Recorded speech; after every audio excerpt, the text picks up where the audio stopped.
Welcome back to my YouTube channel. Make sure to like and subscribe to the channel for more interesting stories like these. Now, let's get into today's story video. I, 32 male, got an email from some woman about an affair my wife, 31 female, is having.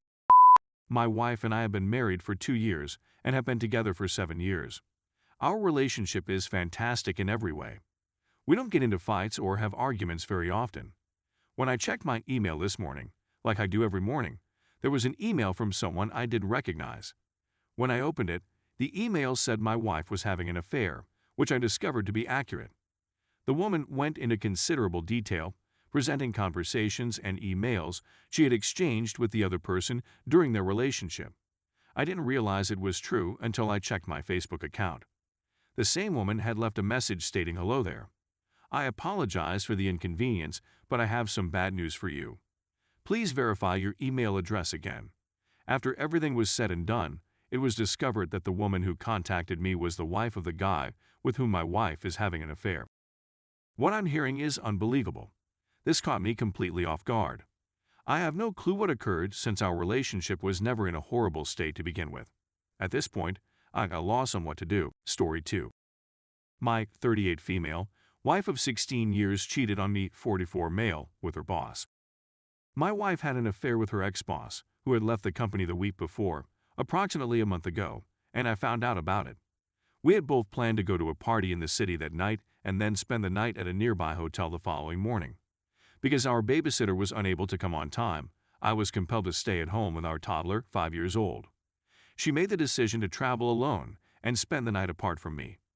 After a few days of oddity, I warned her that I was uncomfortable with it before she left for work the next morning. Normally, I wouldn't have been concerned, but my spider sense was tingling from the strangeness of the previous few days. That was the end of it, as she told me that there was nothing to be worried about. I awakened with a start and a knot in the pit of my stomach about 2:15 a.m. I couldn't sleep after that. Even though she just turned off her phone's location service, which should have served as a huge red signal, I didn't pay attention to it since I didn't believe it was significant at the time, so I checked it anyway. She turned it back on, and I could see that she was at an apartment complex that was a long way away from the celebration. She remained till 9 o'clock in the morning. When she returned home, I confronted her, and after a few half-hearted denials, she finally admitted that she had done it. There had been some groping and slash or oral earlier in the week, but it wasn't a drunken moment of weakness.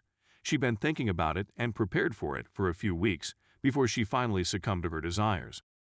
She was well aware of what she was doing and seemed to be unconcerned about the consequences for the rest of the family.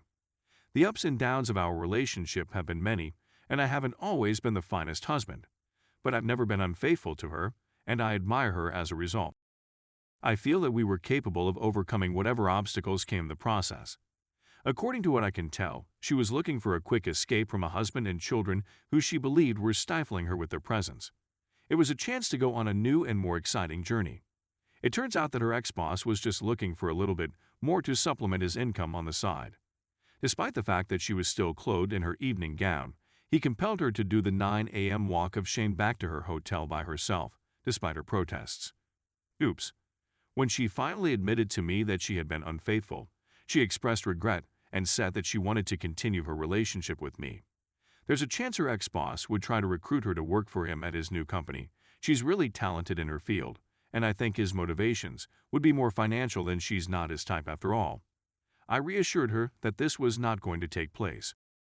She couldn't be with me while still working for the man with whom she had broken her engagement vows. I informed her that she needed to call her former supervisor and inform him that they were no longer able to speak with one another, and I wanted to hear her say it to him. She objected rather vehemently. The new role, assuming it comes to fruition, would represent a significant career boost for her. Turning it down would be a significant sacrifice, so I could understand some of the hesitancy. She asked if I could think about it for a day or two. She walked over to her mother's place for a few hours and returned to tell me that she'd chosen to make the call and forego the job chance. What she didn't realize was that I have access to her call logs since I got the phone bills.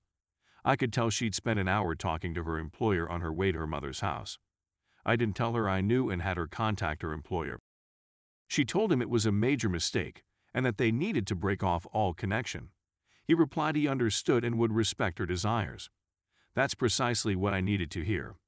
I then asked her whether she had spoken to her employer since he had sent her in a taxi back to her hotel. She said she hadn't. When I questioned her on this, she said, "If you want the truth, I sent him a text merely to check how he was healing after the party." I informed her that I knew this was a lie and that she chatted to him before returning home from her mother's house. I questioned her on the purpose of the hour-long phone conversation. She told me it was to discuss with me what she was going to contact him about later, the breakup call. Of course, this rendered the whole breakup call a load of rubbish. I informed her that I believed she had phoned him to inquire about the possibility of a relationship. She denied, but couldn't explain what the heck they'd been talking about for so long. Finally, she admitted what he'd said: "You should attempt to sort things out with your spouse. If not, we'll have to wait and see." So my intuition was correct. She had to decide whether to decline the potential professional opportunities since she needed to find out what her alternatives were. If she could have both the job and the man she was in love with, she would take it. If that didn't work, she decided she'd rather lose the job and be with her family than be alone and perhaps or might not obtain the job. For what it's worth, I ultimately advised her to take the job if it was given to her. I don't believe he would, since after he had with her, he would be putting his job at jeopardy due to the drama and consequences. My wife had an affair with her ex-boss, who had left the company the week before, approximately a month ago, and I was unaware of it. We had both planned to go to a party in the city that night and then spend the night at a hotel nearby. Because our babysitter was unable to come on time, I was compelled to stay at home with our son 5 years old. She had made the decision to travel on her own and spend the night away from home. I told her I wasn't comfortable with it before she left for work the next morning. Normally, I wouldn't have been concerned, but my spider sense was tingling from the weirdness of the previous few days, and she seemed relieved. She reassured me that there was nothing to be worried about, and that was the end of the conversation. A knot in the pit of my stomach awakened me at 2:15 a.m., and I sprang out of bed. Even though she just turned off her phone's location service, which should have served as a huge red signal, I didn't pay attention to it since I didn't think it was a big deal at the time. When I looked up, she was at an apartment complex a long distance away from the party, which I assumed she had turned back on. Despite the early hour, she remained till 9 o'clock the next morning.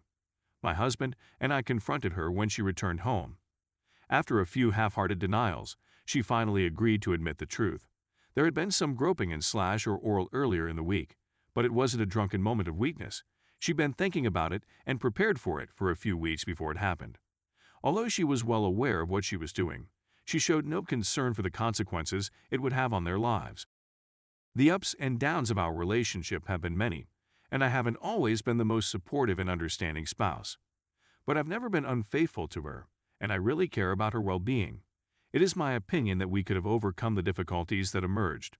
Her appearance suggests that she was looking for a quick escape from a husband and children who she believed were strangling her in their own homes. It represented a chance to go on a new and more exciting journey. It turns out that her ex-boss was just looking for a little more money to supplement his income. Despite the fact that she was still clothed in her evening gown, he compelled her to do the 9 a.m. walk of shame back to her hotel by herself, despite her protestations. Hoops. As soon as she admitted to me that she had been unfaithful, she informed me that she had made a mistake and that she wanted to continue in my relationship with her. If her ex-boss finds out about her new job, he may try to hire her for the company where he now works. She's really talented in her field, and I presume his motivations would be more financial than. She's not his type. I reassured her that this was not going to occur. This woman couldn't coexist in the same space as me while working for the man with whom she had broken her vows. When I informed her that she needed to call her former supervisor and inform him that they were no longer able to connect, she expressed interest in hearing what she had to say.